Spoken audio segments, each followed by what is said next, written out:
Baik, kita mulai topik kita kali ini. Jadi pagi ini kita akan membahas bahwa pandemi COVID-19 yang penyebarannya sudah cukup luas ini mendisrupsi seluruh aspek kehidupan kita. Dari social distancing kita terapkan sampai dengan physical distancing. Jadi kebetulan tidak ada yang dari sosial dan dari fisika ini kena, yang dari bahasa tidak ada, language distancing tidak ada, Pak. Jadi ini menjadi hal yang sangat mendisrupsi kehidupan kita. Dan ternyata vaksinnya tidak bisa diubah, dibikin dengan cepat, dan kemudian kekebalan juga tidak bisa dengan mudah dibentuk. Makanya kemudian ada peneliti yang bilang, Thomas Poirier bilang mengenai the hammer and the dance. Jadi menggambarkan bahwa posisi kita saat ini adalah kita tidak bisa lagi berperang melawan COVID-19. Jadi kita harus dancing, artinya kehidupan sehari-hari kita harus berdamai. Dan mungkin inilah yang disebut sebagai new normal. Mungkin ada yang kata new normal ini banyak disebut minggu ini ya. Apalagi minggu depan ada beberapa daerah, beberapa provinsi sudah akan menerapkan yang disebut sebagai tanda new normal. Ada joke yang juga beredar kali-kali ini. New itu kalau dalam bahasa Jawa anyar, kalau normal itu waras ya. Jadi disebut waras anyaran. Apakah dulu kita kurang waras ya kalau new normal itu? Baik, kita mulai dari Prof. Irwan nih, dari segi budaya ini. Budaya kita sudah terdisrupsi banyak ya, dari larangan mudik, PSBB, kemudian silaturahmi pun kita juga harus halal bihalal online. Gimana pendapat Prof. Irwan mengenai sebenarnya seberapa siap sih masyarakat kita dengan new normal yang mendisrupsi kebiasaan-kebiasaan dan budaya kita? Ya, terima kasih Mas Irwan. Jadi pertama sekali untuk saya sebagai seorang yang meneliti kebudayaan, paling tidak ini kan ada dua hal yang penting. Yang pertama bisa dilihat ini sebenarnya merupakan sebuah pernyataan kebudayaan.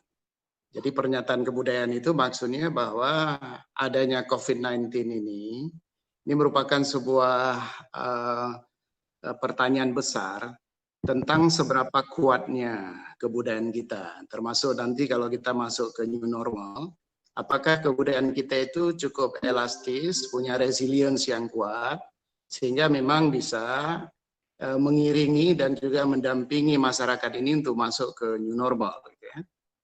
Yang kedua, ini adalah satu precedence kebudayaan. Jadi precedence kebudayaan itu maksudnya bahwa melalui COVID ini sebenarnya ini sebuah momentum historis di mana kita diajarkan sesuatu yang baru ya.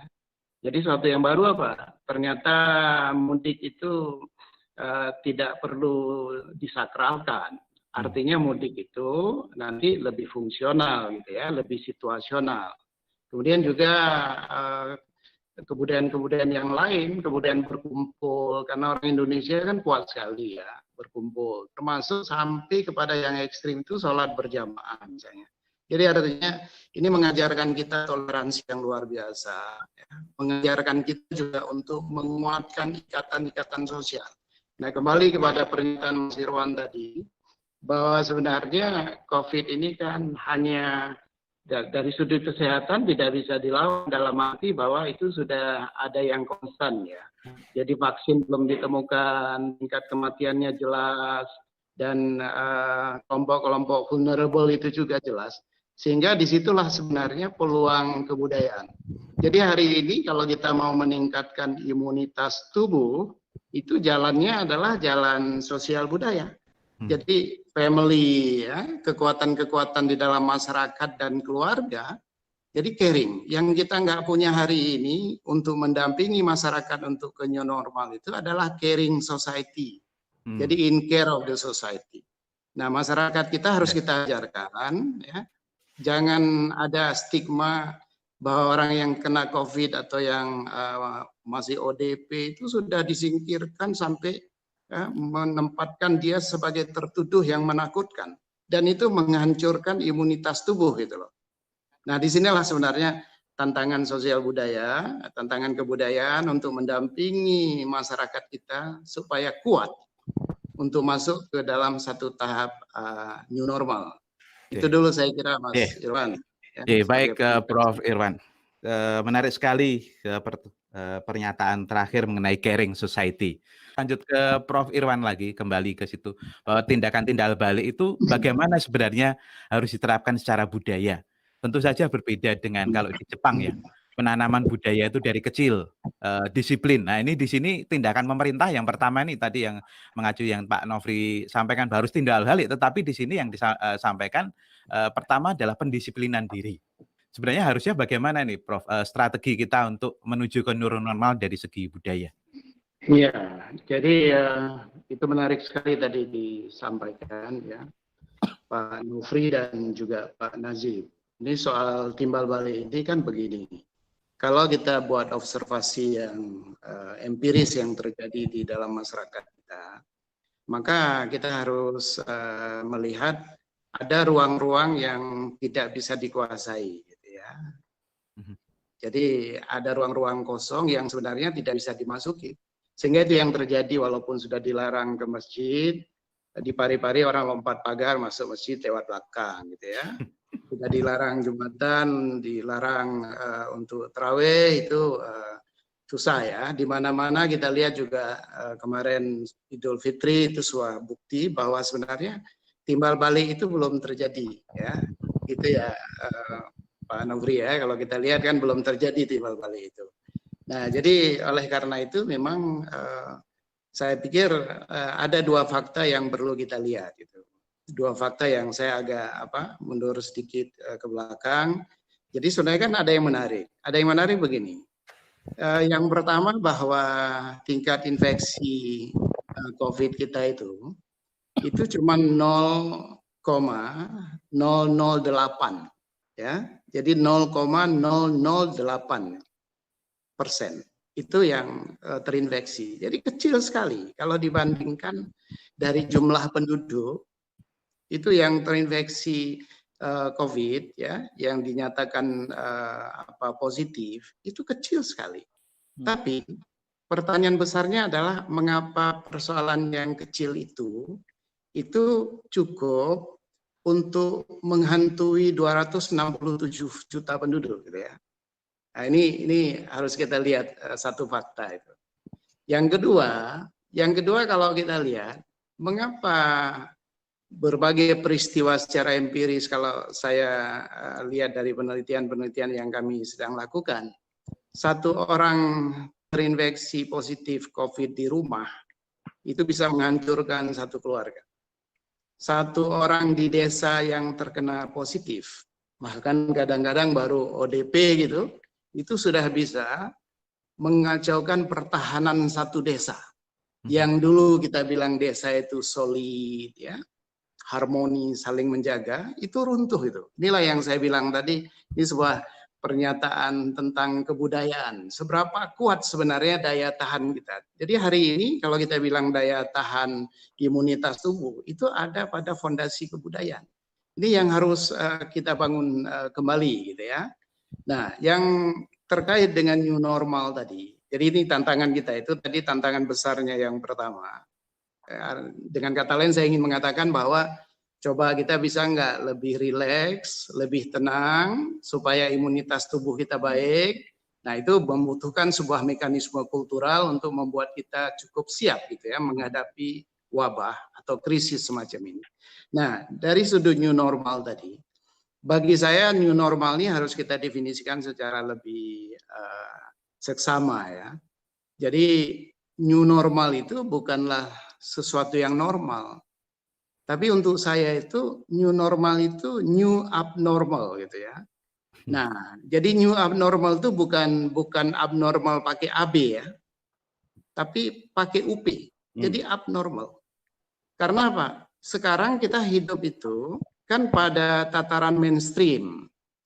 Jadi pada tataran mainstream kehidupan sehari-hari yang normal itu adalah mainstream, bukan substream ya. Jadi ada substream juga yang abnormal itu lebih kepada substream.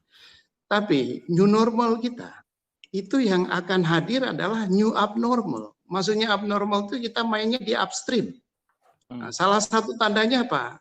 Hidup kita menjadi terinstrumentalisasi.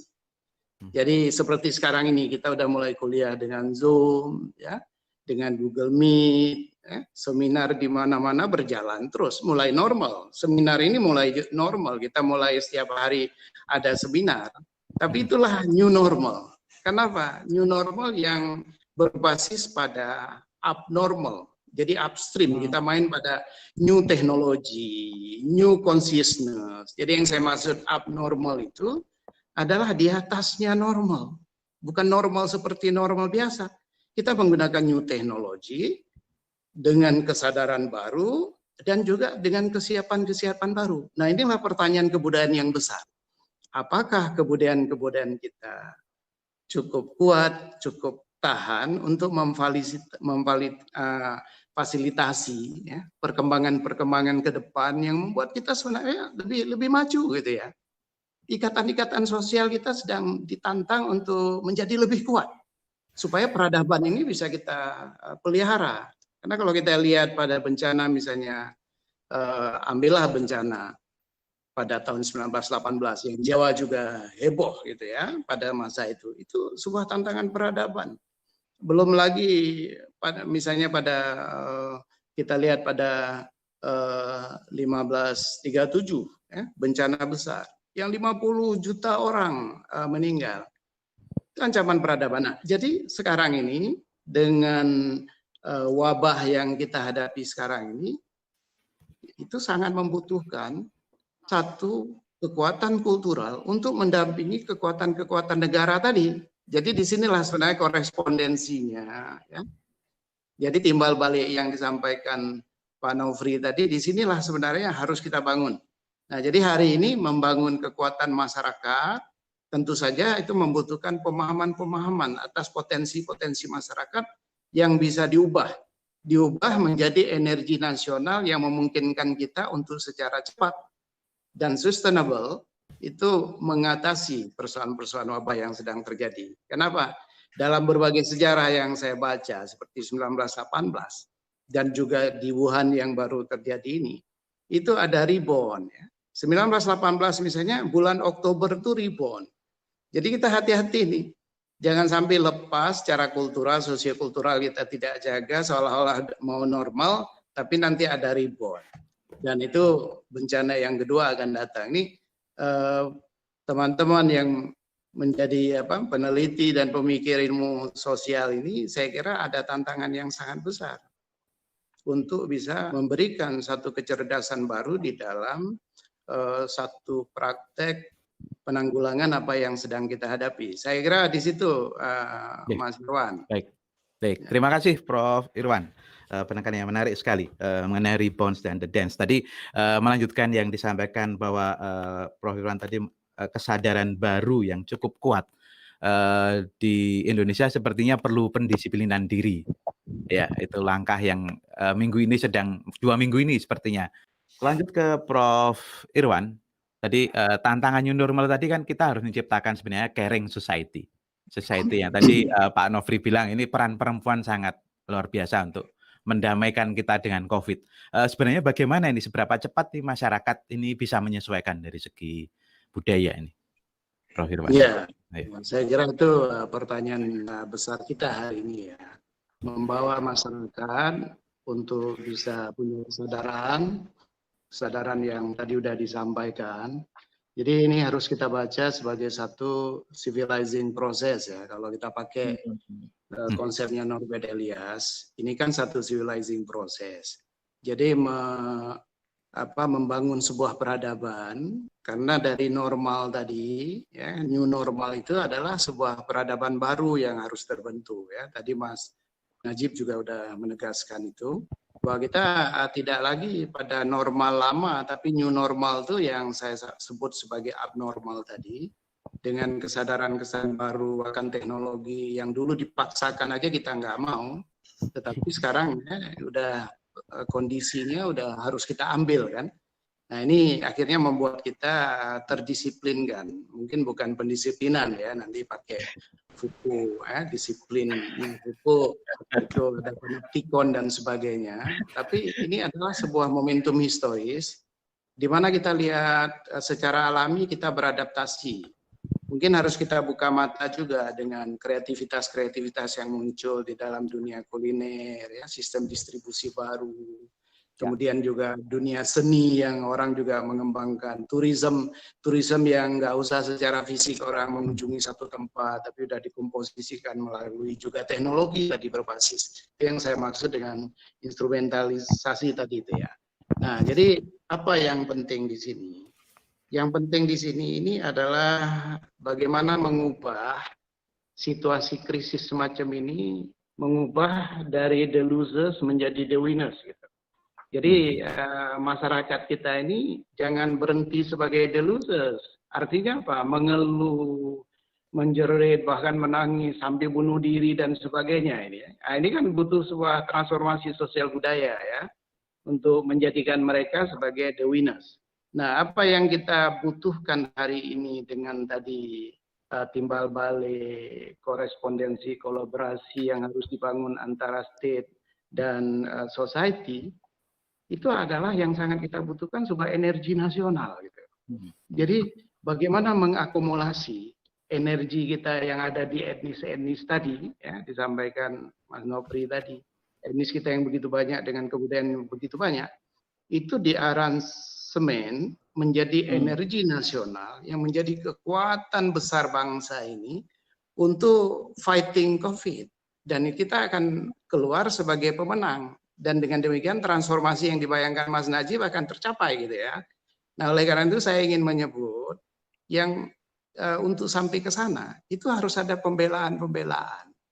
Jadi kita tahu kalau kita main pada tingkat upstream ini, abnormal tadi, itu ada orang, ada korban-korbannya. Nah, jadi sedini mungkin korban-korban itu harus kita bela, ya, kita berdayakan. Yang pertama kelompok vulnerables. Jadi dalam situasi krisis ini banyak kelompok vulnerables, ya.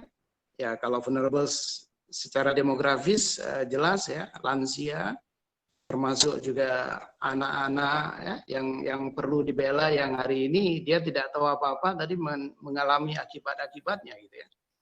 Yang kedua yang kelompok ignorance, yang sering kita ignore, termasuk kaum perempuan tadi ya.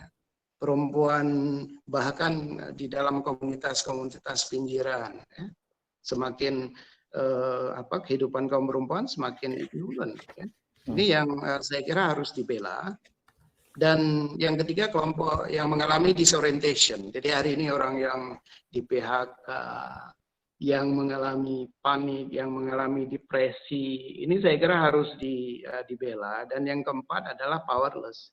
Jadi untuk masuk ke dalam new normal tadi, ya, itu harus dibikin powerful. Jadi kelompok-kelompok 4 kelompok ini di dalam masyarakat kita, kalau kita bisa bela dan kita bisa berdayakan mereka, inilah yang akan menjadi kekuatan-kekuatan transformasi.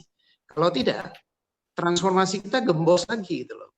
Artinya kita nggak bisa mengambil momentum ini sebagai satu momentum historis untuk transformasi kultural, itu menjadikan kita sebagai pemenang.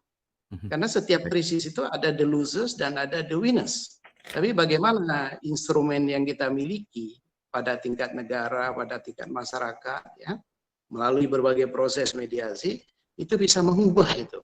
Nah, jadi oleh karena itu untuk mengangkat energi nasional ini, saya kira salah satu perlu dicatat juga, itu adalah peran media yang sangat sentral. Hari ini media memiliki fungsi yang sangat sentral yang harus di-backup untuk menjadi kekuatan di dalam transformasi itu, gitu loh. Jadi dengan edukasi publik yang mencerdaskan dan yang menyehatkan, bisa membangkitkan imunitas tubuh, bisa membangkitkan semangat, ya, yang bisa membangkitkan harapan. Ini yang kita butuhkan. Jadi kerja kita ini berbagai pihak termasuk aktivis saya kira untuk menggerakkan ini supaya momentum ini betul-betul menjadi suatu momentum transformasi yang mengubah kita menjadi lebih baik. Bukan membawa lagi kita ke belakang. Ini jangan lagi, ya, ini udah momentum historis yang mendorong kita ke depan, jangan kita tarik lagi ke belakang. Nah, ini membutuhkan prasyarat-prasyarat tadi itu. Begitu Mas Irwan. Baik, terima kasih Prof. Irwan. Ini Prof. Irwan, ini ada pertanyaan dari publik nih lewat live chat dari Nunuk Dwi Retnandari. Jadi bagaimana cara mengedukasi masyarakat yang menurut Prof. Irwan ada ruang kosong yang tidak terjangkau oleh media lain, dan kemudian juga tadi disampaikan Pak Najib memiliki kelemahan dalam hal disiplin seperti itu. Gimana caranya, Prof? Ya, Bu Nuno, itu pertanyaan yang sangat sentral ya. Jadi sekarang seperti yang tadi saya sampaikan bahwa ada ruang-ruang di mana kita tidak mampu menjangkau. Dan tadi juga Pak Nofri sudah menunjukkan bahwa itu teknik dekonstruksi perlu dilakukan ya. Mungkin displacement ya. Satu displacement yang harus kita lakukan supaya tadi keinginan kita untuk mengubah, mentransformasikan itu bisa terjadi sehingga gelas atau tadi yang penuh berisi sesuatu yang lama itu perlu ada transformasi besar. Ini juga great transformation ya, sehingga tumpah bisa diisi dengan yang baru. Jadi saya melihat apa yang ditanyakan oleh Bu Nuno itu kan sebenarnya terkait dengan usaha kita membangun sebuah energi nasional gitu ya. Nah, oleh karena itu saya melihat ada 3 jalan yang penting. Yang pertama kita harus membangun satu akomodasi tanpa batas. Nah, jadi seluruh komponen masyarakat ini harus diakomodasikan. Etnis, agama, kekuatan kultural ada, supaya apa? Supaya pemerintah itu ada temannya. Ini bukan masalah pemerintah menghadapi COVID ini. Ini masalah kita semua. Sehingga private sector, semua lembaga ini harus ada satu akomodasi tanpa batas. Jadi itulah yang saya maksud tadi aransemen ya. Cara kita mengaransemen untuk melahirkan orkestra Indonesia itu adalah yang pertama akomodasi tanpa batas. Nah, yang kedua apa? Yang kedua kita harus bersandar pada kekuatan-kekuatan dari dalam. Nah, kekuatan dari dalam itu ada social capital, ada cultural capital yang harus dimobilisasi ya, menjadi sebuah kekuatan. Nah, inilah yang dimaksud sebagai partisipasi tadi gitu ya. Jadi kolaborasi, timbal balik tadi itu adalah konsep bersandar pada kekuatan dari dalam. Bahwa kekuatan-kekuatan kita kan belum dimobilisasi. Coba kita lihat kalau ada misalnya penggalangan dana dengan tokoh-tokoh kultural, tokoh seni dan sebagainya, cepat sekali kan? Itu artinya bahwa kita punya kekuatan besar gitu. Ya, dari dalam yang itu belum kita akomodasi dan belum kita aransemen secara baik. Dan yang ketiga, jiwa dari semua itu adalah togetherness, jadi kebersamaan. Jadi membangun seperti media tadi perannya penting sekali untuk meningkatkan kesadaran kita bersama bahwa kita ini menghadapi musuh bersama, ya. Bahkan musuh yang tidak kelihatan ini lebih bahaya lagi gitu loh.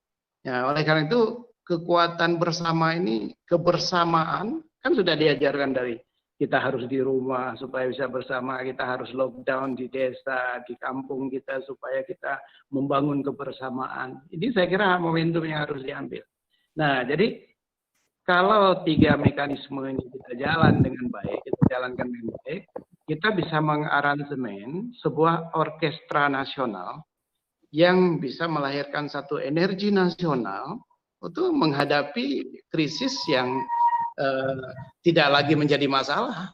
Kita tidak lagi menjadi kalut, ya, tidak lagi merasa tidak well prepared, ya. Karena kita semua siap. Jadi jangan ada kesan bahwa ini kan tanggung jawab pemerintah, gitu ya. Yang lain seolah-olah menunggu gitu. Nah, ini yang kita butuhkan sekarang ini kembali tadi orkestra nasional, tapi itu membutuhkan satu aransemen gitu ya, yang seksama supaya dia bisa menjadi orkestra yang enak ditonton sehingga Indonesia menjadi pemenang di situ. Gitu Mas Irwan. Ya, terima kasih. Tutup 1 menit, masih ada waktu 1 menit, Prof. Irwan untuk menyimpulkan proses super sosial tadi. Silakan, Prof. Ya, jadi saya kira memang Kita punya kekuatan besar di dalam diri kita, ya, kekuatan kultural, kekuatan sosial yang luar biasa tadi, dan itu bekerja. Artinya udah kita lihat banyak sekali seperti yang saya tunjukkan tadi, tingkat penularannya rendah sekali gitu ya. Artinya kalau kita lihat perkembangan-perkembangan dari sudut kesehatan ini memang tidak perlu kita khawatir. Jadi masyarakat kita sebenarnya tidak beralasan ya untuk takut, untuk depresi. Ya. Nah, oleh karena itu saya kira jawaban dari semua itu yang terus harus kita bina itu adalah kebersamaan untuk menjawab konsep penting ya, in care of the state dan in care of society. Jadi jangan cuma state yang ada care for the society ya, tapi juga masyarakat sendiri itu yang harus in care of society juga gitu loh. Jadi jangan justru melahirkan stigma-stigma yang merusak kesehatan kita, yang memperlambat penyembuhan kita terhadap masalah ini. Jangan sampai ya, kita 1.400, 1.500 yang meninggal, tapi itu bisa membunuh harapan 267 juta orang di Indonesia. Nah, inilah yang kita butuhkan sekarang, memagar diri kita melalui kekuatan sosial kultural yang ada, melalui in care of society, ya, untuk mendampingi in care of the state, sehingga double track governance itu bisa berjalan. Ya. Jadi kalau ada satu track yang dilakukan oleh negara, ada juga track yang lain dilakukan oleh masyarakat, sehingga kita bekerja dengan double track governance, maka tantangan-tantangan yang besar pun itu bisa kita hadapi. Dan ini adalah sebuah ujian peradaban untuk membuat kita akan maju ke depan. Dan momentum ini harus diambil. Dan harus dikelola supaya lompatan jauh ke depan itu untuk masuk ke satu normalitas baru itu harus diambil. Saya kira itu yang perlu kita tegaskan, Mas Irwan. Terima kasih. Baik, terima kasih Prof. Irwan, pernyataan yang luar biasa sekali. Saya belajar banyak sekali. Sayang sekali waktunya habis. Jadi pertanyaan juga dari publik ini tidak semua bisa saya bacakan. Terima kasih atas kehadirannya Prof. Irwan, Pak